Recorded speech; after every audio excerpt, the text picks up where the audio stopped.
FM. Rogério, o que tirar de positivo nesse empate para poder usar no jogo contra o São Paulo na próxima quarta-feira? Eu acho que a luta, a entrega de todos, né? Nós sabemos de alguns problemas que a gente tem em número de atletas, devido a convocações, a lesões. Alguns jogadores hoje, como o Thiago Maia, como o Gabriel, que saíram, né, Gabriel com a posterior doendo, o Thiago Maia com uma hiperextensão no joelho. Mas nenhum momento nós deixamos de tentar. Tentamos de todas as maneiras fazer com que o time se tornasse mais ofensivo dentro das peças que a gente tem à disposição para ganhar o jogo. Eu acho que esse é o principal. E a parte de caráter, de entrega dos atletas. Você vê o discurso final deles dentro do vestiário. É impressionante o comprometimento, a vontade que eles têm de vencer. E é o que a obrigação que nós temos aqui é fazer com que o time vença, independente das circunstâncias que a gente tenha, os problemas que a gente tenha no momento. Pedro Henrique Torre, da ESPN. Boa noite, Rogério. Para o jogo contra o São Paulo na quarta-feira, qual a sua expectativa de contar com os lesionados Rodrigo Caio, Diego e Felipe Luiz e os convocados Isla, Everton Ribeiro e Pedro? Bom, o Pedro, como vocês acho que já devem saber, infelizmente foi cortado da seleção por uma lesão. Segundo o nosso departamento médico, o Rodrigo Caio e o Diego e Felipe Luiz não têm condições nessa semana de retornar. O Diego começou com um trabalho no campo, lento, os outros acho que vão demorar um pouquinho mais de tempo. Vamos ter que avaliar o Gabriel, né, até quarta-feira. Vamos ter que fazer uma avaliação também no Thiago Maia até quarta-feira. O Isla, acredito que pela distância, onde vai jogar, dificilmente chega em condições e normalmente joga quase o tempo todo. O Everton, pelo que jogou nesse primeiro jogo, foi muito bem na primeira partida com a seleção. Acredito eu que deva, né, possivelmente jogar. Também é um jogador que a gente não conta. Então, infelizmente, nós temos uma quantidade enorme de jogadores com experiência, que são jogadores que levam, né, que ajudam a conduzir o Flamengo à frente, com alguns problemas. Temos que encarar o momento e tentar achar a solução da melhor maneira possível. Isabelle Costa, do canal Paparazzo Rubro Negro. Boa noite, Sene. Na época em que era jogador, você era referência para bater não só faltas, mas também pênaltis. Na quarta, o Flamengo tem uma decisão que pode ser decidida nas penalidades máximas. No penúltimo jogo contra o São Paulo, a equipe não conseguiu converter 2 cobranças. Sim. Será desenvolvido algum treinamento específico para esse quesito, pensando no jogo de quarta? Com certeza, nós na terça-feira vamos estar nos preparando também nesse quesito. Vamos fazer, como eu falei para você, uma avaliação do elenco todo, de quem é possível contar para essa partida, como é possível montar a equipe. E um dos fundamentos que nós vamos treinar, sem dúvida nenhuma, são os pênaltis. Vene Casagrande, do jornal O Dia. Boa noite, Rogério.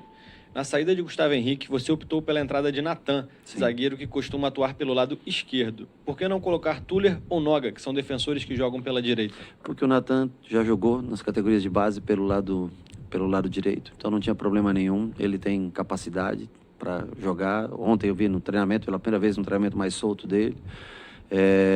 E como o Gustavo já tinha o cartão amarelo, e o lado que a gente mais apoiou hoje foi pelo lado do Mateuzinho, não podia deixar o Gustavo, né, pendurado com cartão amarelo, num contra um, com um jogador, com um velocista pelo lado. Ele entrou pelo lado direito, depois com a saída do Léo, voltou para o lado esquerdo. Nós recuamos o Arão, um volante, tentamos colocar o Arrascaeta, que é um meia, como segundo volante, ou seja, dentro das opções que nós tínhamos para essa partida, nós arriscamos tudo. E eu acho que até tivemos a bola do jogo no final da partida, não sei, 1 minuto exato, uma bola que muito próximo da linha do gol. Infelizmente, esse é o imponderável do futebol, você não controla essa parte. Edson Marques, da Rádio Esporte Metropolitano. O desempenho do Flamengo em 2019 serviu de objeto de estudo para uma maioria relevante de treinadores. Por outro lado, os gols perdidos pelos jogadores Pedro e Arrascaeta nos últimos 2 jogos contra o São Paulo mostram que sem aquela coletividade, principalmente no setor ofensivo, o rubro-negro ficou um time muito previsível. Honestamente, o que mais tem aqui nesse time é coletividade. Vou ser sincero com você. Poucos times eu treinei, principalmente no nível que é o Flamengo, com um grupo tão parceiro, de tanta amizade, gostoso de você trabalhar todos os dias. A parte triste é você voltar para casa sem a vitória. Isso eu confesso a você, porque para um grupo tão bom de trabalho, caras tão bons de dia a dia, de lida, de caráter, o frustrante, eu sei que o torcedor está frustrado, eu também estou frustrado, e eu sei que os atletas também estão tristes, sabe? porque eu vi o Flamengo de 2019 que ganhou tudo, o começo desse ano, antes da pandemia, onde teve também conquista de títulos, né? Mas o momento é um momento difícil. E, infelizmente, talvez, nós vamos sofrer bastante nesse começo. Pelas lesões, pelas convocações, pelo cansaço físico que realmente toma conta de alguns jogadores que são importantes para a equipe. É lógico que eu quero a vitória e eles também querem. O torcedor, eu tenho certeza, tem a expectativa da vitória, de ser campeão. Mas talvez antes de melhorar, nós vamos sofrer um pouco. Então, ele complementa a pergunta perguntando, será esse talvez o maior desafio seu como técnico do clube? Eu não tenho a mínima dúvida. Não tenho a mínima dúvida. Rafa Melo, da rádio Onda Mix. Boa noite, Rogério. O Thiago Maia vinha sentindo a perna, mas permaneceu em campo por mais tempo. Logo após, errou o passe que culminou no gol do Atlético. Isso poderia ter sido evitado? Olha, o Thiago Maia teve um choque, eu não sei exatamente o que foi, porque eu estava distante no campo. O departamento médico conduziu ele até a beirada do gramado, ele falou que estava ok, o doutor me passou que estava ok, entrou dentro do campo de jogo, tentou jogar mais um pouco. No momento, o primeiro sinal que ele me deu, que ele queria ser trocado, nós chamamos o Michael, entrou no lugar dele, ou seja, eu não posso substituir um jogador se ele está dizendo que ele tem a condição de jogo. No primeiro sinal dele, que ele não mostrou não ter condições de jogo, nós fizemos a substituição. É uma pena, porque é um jogador que eu gosto muito, né? E queria dar um jeito de colocá-lo em campo, e infelizmente saiu lesionado. Mauro Santana, da rádio Roquete Pinto. Rogério, Ramon é um dos jovens que se mostram mais preparados do Flamengo. Tem um estilo de jogo bem mais próximo ao Felipe Luiz, principalmente na saída de bola, além de ser bom na marcação. Já o Natan é o zagueiro que apresentou mais regularidade no Flamengo desde a lesão do Rodrigo Caio. Por isso pergunto, até porque você gosta de utilizar jovens, por que não escalar Natan e, na ausência de Felipe Luiz, o Ramon? Porque eu acho que a gente não pode abandonar uma dupla de zaga que já se mostrou muito consistente quando jogou em Santos, né? No caso do Gustavo, e em Atlético Paranaense, o caso do Léo. Eu não posso abandonar os dois. Eu acho que nós temos que dar oportunidade para eles. Assim como a zaga, os jogadores de base, os 3 jogadores que você cita, hoje o Natan já teve oportunidade, vão ser avaliados. São muitos os jogos. Natan e Gustavo, se eu não me engano, suspensos para a próxima rodada do Campeonato Brasileiro. Você pode ver que um dos jovens jogará novamente e nós vamos descobrir. A ausência do Rodrigo Caio, ela causa uma instabilidade para o seu companheiro de defesa. Eu acho que ele é um jogador muito importante, se tornou uma referência para o Flamengo, né? Então, todos vão ser testados e nós vamos descobrir qual é a melhor formação. A cada jogo que a gente passa, a gente vai colhendo mais informações. Edson Viana, da TV Globo. Boa noite, Rogério. Hoje você fez alterações importantes na defesa durante o jogo. Como fazer esse setor ter mais segurança do que vem tendo na temporada? Bom, para ter mais segurança, você tem que ter o mais tempo de bola possível, né? Trocar o maior número de passes sem se precipitar, ter o maior número de acerto de passe, um percentual alto de acerto de passe, construir o placar e, quando tem a oportunidade de fazer o segundo gol, concluir o segundo gol para ter uma tranquilidade maior no jogo. A partir do momento que a partida caminha com 1-1, os últimos 15 minutos, 20 minutos, o que nós tentamos? Correr um pouco mais de riscos, é claro, trazer o Arão para zagueiro, passar o Natan para o outro lado, colocando o Arrascaeta para tentar mais jogo de trás, já que a equipe adversária se fechava, né? Saía só em contra-ataques, correr riscos, que faz parte do jogo para quem quer vencer. Então, as alternativas que foram o Gabriel, até onde ele aguentou também foi, até o minuto 81, se eu não me engano, que é quando ele sai e entra o Lincoln, né? Bruno Henrique aguentou até o final, foi um guerreiro, um cara que também já está cansado, né? Da sequência de jogos. Enfim, nós tentamos o máximo possível. Recuamos um volante para a zaga, colocamos um meio atacante para jogar de segundo volante. As alternativas foram criadas, infelizmente nós não conseguimos concluir em gol. Marcos Coelho, da Rádio Tupi. Rogério, chegou a notícia da lesão do Pedro na seleção e, consequentemente, o corte. Qual é o tamanho da perda para o Flamengo nesse momento tão importante da temporada? Se considerado o cansaço do Gabriel, essa dor na posterior que ele sentiu, o Bruno Henrique que está vindo jogando quase todos os minutos, né? Ao menos nos últimos 180, jogou praticamente todos os minutos desses jogos. Para mim, pesa bastante a ausência do Pedro. E outra coisa, eu não sei nem que tipo de lesão qual avaliação, tempo, recuperação. Então, são muitos jogos, joga quarta, joga sábado, joga quarta, joga sábado. O elenco do Flamengo, que é um ótimo elenco quando está completo, e ele vai perdendo suas forças quando lesões, quando desfalques acontecem. João Pedro Granete, da coluna do Fla. Boa noite, Rogério. A Arrascaeta ganhou alguns minutos contra o São Paulo, hoje entrou aos 29 do segundo tempo e é uma das peças importantes do Flamengo para buscar a classificação na quarta-feira. Como você avalia a participação dele nesses duelos e também nos treinos? Tem condições de atuar 90 minutos pela Copa do Brasil? Eu acho que independente dele ter condições ou não, nós vamos tentar ao máximo colocar ele em campo no jogo da quarta-feira.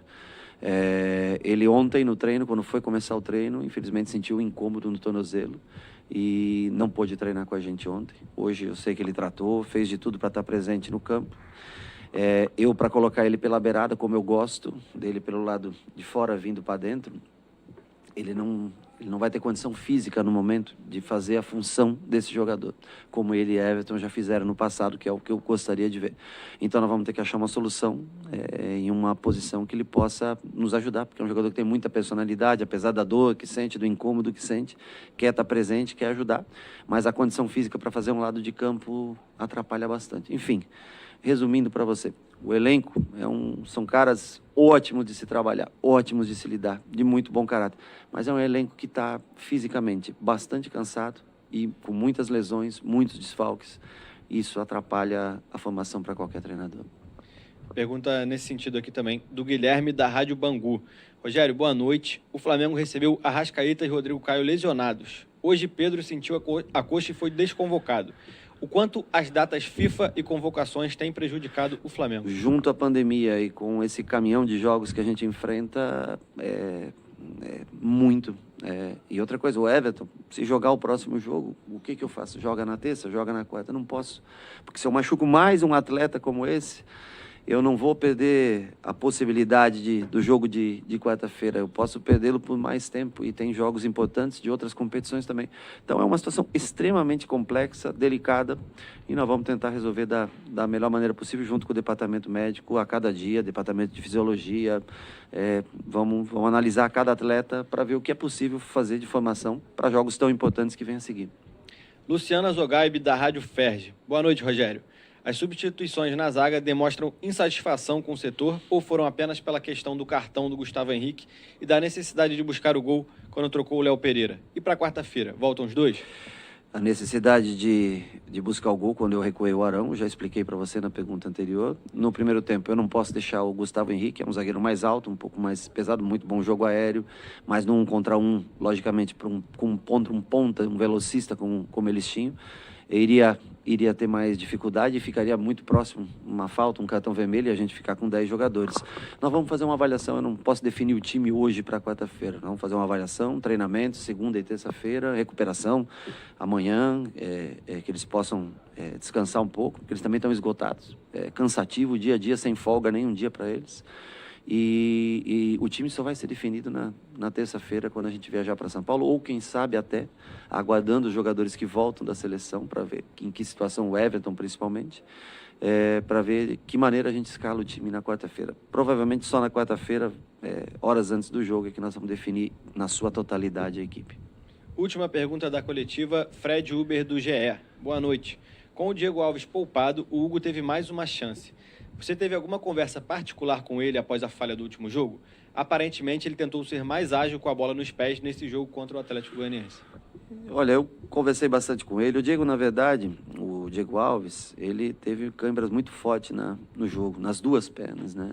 Então ele ficou no dia pós-jogo, na quinta-feira, na recuperação. Ontem ainda sentia resquícios, né, dessas dores. E eu quero contar com ele na quarta-feira. Por isso eu resolvi não arriscar com o Diego para ter novas dores ou às vezes poupar alguma musculatura e sentir, né, na outra. Então nós botamos o Hugo para o jogo de hoje. Eu conversei com ele que a gente tinha que ser mais objetivo, né, que não podia correr tantos riscos, né. Eu acho que ele até melhorou nesse quesito. Aliás, teve um recuo muito parecido com o recuo do jogo, que ele já dominou a perna direita, botou uma bola longa, né? É o que eu falo para você, ele é um jovem de potencial e que vai errar. Infelizmente, a vida é assim, você aprende com os erros. Eu acho que hoje ele tentou corrigir, já, né, focado no jogo. É um menino bom, um menino de cabeça boa, mas o Diego para quarta-feira é o goleiro que começa a jogar.